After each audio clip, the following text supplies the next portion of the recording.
خداوند یسوع مسیح کے عظیم اور بابرکت نام میں آپ سب کی سلامتی ہو۔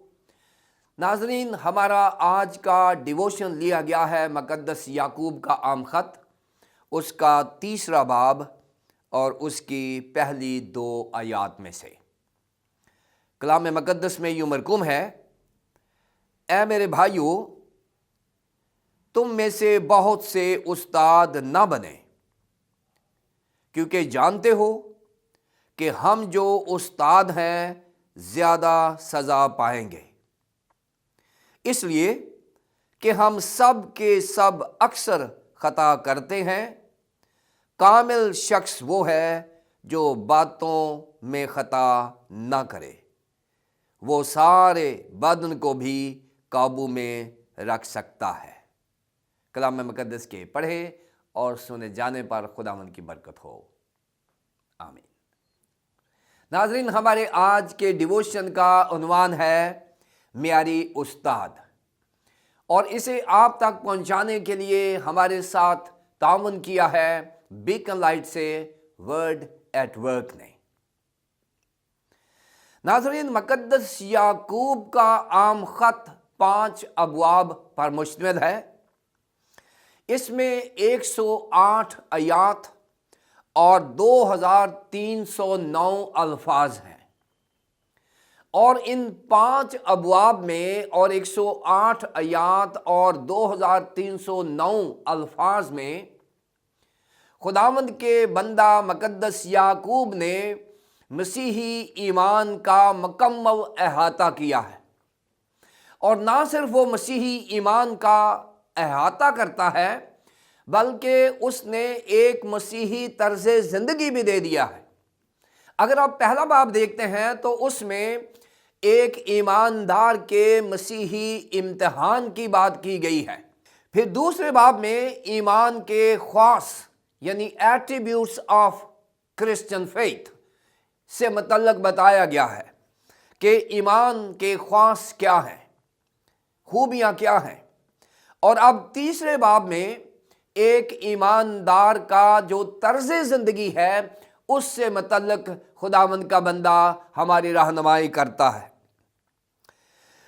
اور کلام مقدس میں تیسرے باب کا آغاز وہ اے میرے بھائیوں سے کرتا ہے، جو مقدس یعقوب ایسے ایمانداروں کو خطاب کرنے کے لیے استعمال کرتا ہے جو جا بجا یہودیہ اور سامریہ کے شہروں میں بکھرے ہوئے ہیں اور اظہار ثانی میں ہیں۔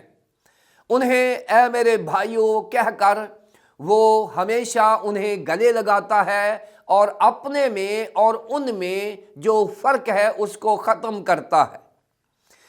ناظرین، یونانی زبان میں جو بھائیوں کے لیے لفظ استعمال ہوا ہے وہ ایڈلفوس ہے، جو بھائی کے لیے استعمال ہوتا ہے۔ اور آپ حیران ہوں گے کہ یہ جو ایڈلفوس ہے یہ یونانی زبان کے ڈیلفوس میں سے نکلا ہے، اور یہ جو ڈیلفوس ہے اس سے مراد ہے ماں کا رحم یعنی وومب۔ اگر مقدس یعقوب تمام ایمانداروں کو پہلی صدی سے لے کر آج تک کے ایمانداروں کو اگر وہ ایڈلفوس کہتا ہے تو اس سے مراد یہ ہے کہ ایسے لوگ جو ایک ہی ماں کے بطن سے پیدا ہوئے ہوں، یعنی مقدس یعقوب ہر ایماندار کو ایک دوسرے کا بہن اور بھائی قرار دیتا ہے۔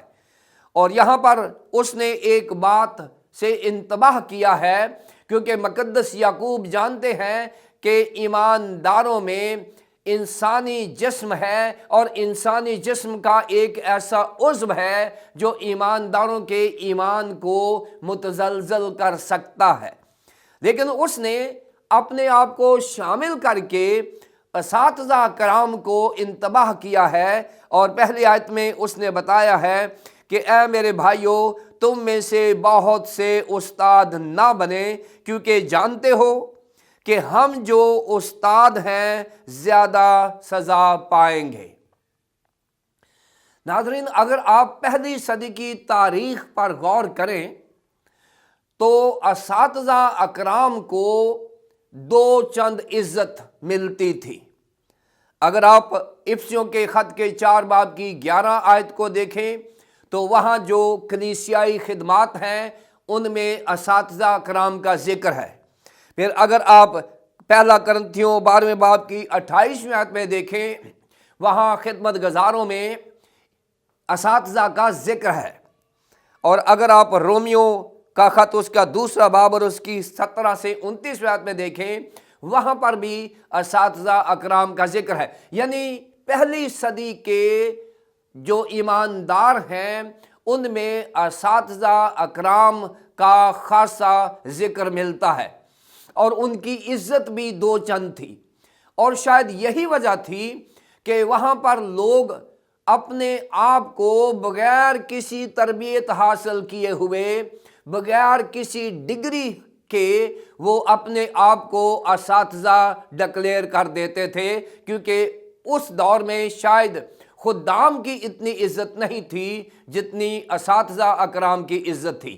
بلکہ ایک جگہ پر ایک مشہور مسیحی عالم نے یہ کہا ہے کہ اگر 2 اشخاص گم ہو جائیں یا انہیں کڈنیپ کر لیا جائے، ایک کسی بچے کا والد ہو اور دوسرا اسی بچے کا استاد ہو، تو وہ مسیحی عالم یہ کہتا ہے کہ پہلے اس بچے کے استاد کو ریڈیم کروایا جائے، اس کا کفارہ ادا کیا جائے، اس کا تاوان پے کیا جائے، پھر جا کے آپ اس کے والد کو چھڑائیں۔ یعنی یہاں تک اساتذہ کی عزت تھی۔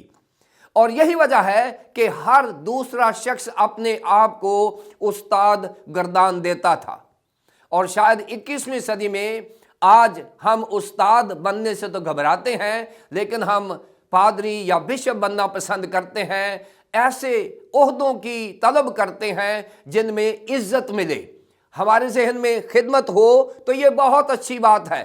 اگر آپ خدمت کے لیے بشپ بنتے ہیں یا خادم بنتے ہیں تو یہ تو بہت اچھی بات ہے۔ بائبل مقدس میں بھی یہ لکھا ہوا ہے کہ اگر کوئی نگہبان کا عہدہ چاہتا ہے تو اچھے کام کی خواہش کرتا ہے، لیکن اگر کوئی خادم اس لیے بنتا ہے یا بشپ اس لیے بنتا ہے یا ڈاکٹر اس لیے بنتا ہے کہ اس میں عزت کی بات ہے تو یہ خدمت نہیں ہے۔ اس لیے خداوند کا بندہ مقدس یعقوب تمام مذہبی قیادت کو انتباہ کرتا ہے، متنبہ کرتا ہے کہ ہم کلیسیائی عہدوں کو پیچھے نہ جائیں، بلکہ کلیسیا کی خدمت کے لیے اپنے آپ کو پیش کریں۔ پھر چاہے آپ خادم بنے، بشپ بنے، ڈاکٹر بنے، مقدس یعقوب کو اور کلام مقدس کو کوئی اعتراض نہیں ہے، کیونکہ ہمارا مقصد عہدہ حاصل کرنا نہیں ہے، ہمارا مقصد خدمت کو حاصل کرنا ہے اور خداوند اور اس کی کلیسیا کی خدمت کرنا ہے۔ اور ناظرین، یہاں مقدس یعقوب نے تمام مذہبی اور مسیحی قیادت کو انتباہ کیا ہے کہ ہم زیادہ سزا کے لائق ٹھہریں گے اگر ہم نے عہدے کی خاطر یہ کام کیا، خدمت کو ہم نے پس پشت ڈال دیا، تو پھر مقدس یعقوب ہمیں اس عدالت کے لیے بھی تیار کر رہا ہے جو ان ایمانداروں کی ہوگی جنہوں نے اپنے اس علم کو، اپنے عہدے کو صرف عزت کے لیے استعمال کیا اور خدمت نہیں کی۔ پھر دوسری آیت میں لکھا ہے، اس لیے کہ ہم سب کے سب اکثر خطا کرتے ہیں۔